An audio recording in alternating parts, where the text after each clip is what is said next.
রাজধানীর মোহাম্মদপুরের চন্দ্রিমা মডেল টাউনের এভিনিউ 2 গত 4 মে সকাল 8:30টার দিকে আয়েশা টেলিকমের কর্মী হৃদয় দোকান খুলতে আসেন। এর আগে চা খেতে গেলে অটোরিকশায় এসে দুজন তার সঙ্গে থাকা ব্যাগ ছিনিয়ে নেওয়ার চেষ্টা করে, বাধা দিলে আঘাত করে চাপাতি দিয়ে।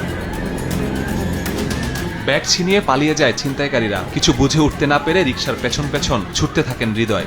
পরে থানায় অভিযোগ করেন দোকানে 2 লাখ টাকা ছিনিয়ে নিয়েছে তারা। দোকান খুলতে আইসে যে মোবাইল টোবাইল পকেটে ছিল, চুরি টুরি দেখাইয়া মোবাইল টোবাইল টাকা পয়সা নিয়ে গেছে। রিস্কও আটকাইতে চাইছিল, পরে আর আটকাইতে পারে না, এটাই নিয়ে গেছে।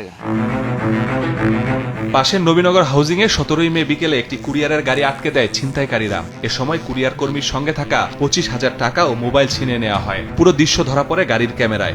টাকা নিছে, গাড়ি থেকে আরিয়া সেট নিয়ে গেছে।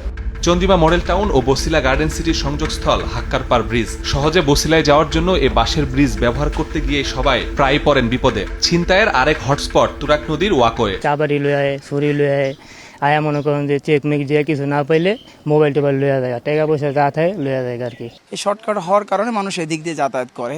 তো এই যাতায়াতের কারণে যদি মানুষের ভোগান্তিতে শিকার হয়, এটা নিশ্চয়ই ভালো কিছু নয়। সব কিছু নিয়ে যাচ্ছে, কেউ ধরে না, ছুরি দিয়ে সব যে যায় তারই কূপ দেয়। মোহাম্মদপুরের Nabinagar housing, Chandrima model town, Hakkarpar bridge, Basila garden city, Turag নদীর এই ওয়াকওয়ে সহ বিভিন্ন এলাকায় একের পর এক ছিনতাই অতিষ্ঠ এসব এলাকার মানুষ। মাঝে মাঝে ছিনতাইকারী গ্রেফতার হলেও বেশিরভাগই থাকছে ধরাছোঁয়ার বাইরে। এলাকাবাসীর ধারণা বড় কোনো গ্যাং এসব ঘটনার সাথে জড়িত।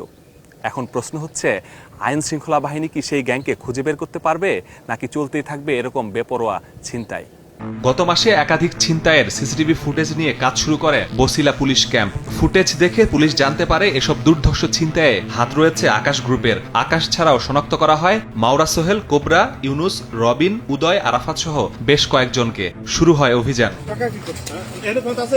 অভিযানের মুখে এলাকা ছাড়ে আকাশ। পরে খবর আসে আকাশ দলবল সহ আত্মগোপনে আশুলিয়ায়। পরে অভিযান হয় সেখানে। গ্রেফতার করা হয় আকাশ ও তার সহযোগী রবিন ও আরাফাতকে। পুলিশ জানায় আকাশের নামে ডাকাতি, ছিনতাই, মাদক সহ 12টি মামলা আছে।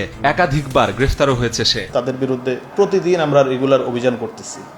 এই কারণে তারা বিভিন্ন কৌশল অবলম্বন করে হুট করে এই এলাকায় আসে একটা ঘটনা ঘটে আবার বিভিন্ন এলাকায় চলে যায়। তো বিভিন্ন এলাকায় চলে গিয়েও সুযোগ নাই, পালিয়ে থাকার সুযোগ নাই। আমরা আমাদের যে কলা কৌশল, আমাদের যে তথ্য প্রযুক্তি, আমাদের যে ম্যানুয়াল সোর্সিং আছে, আমরা এটার মাধ্যমে আইডেন্টিফাই করে তাদেরকে আইনের আওতায় নিয়ে আসবো। আকাশের বাকি সহযোগীদের ধরতে অভিযানে পুলিশ। মাসুদুর রহমান, সময় সংবাদ, ঢাকা।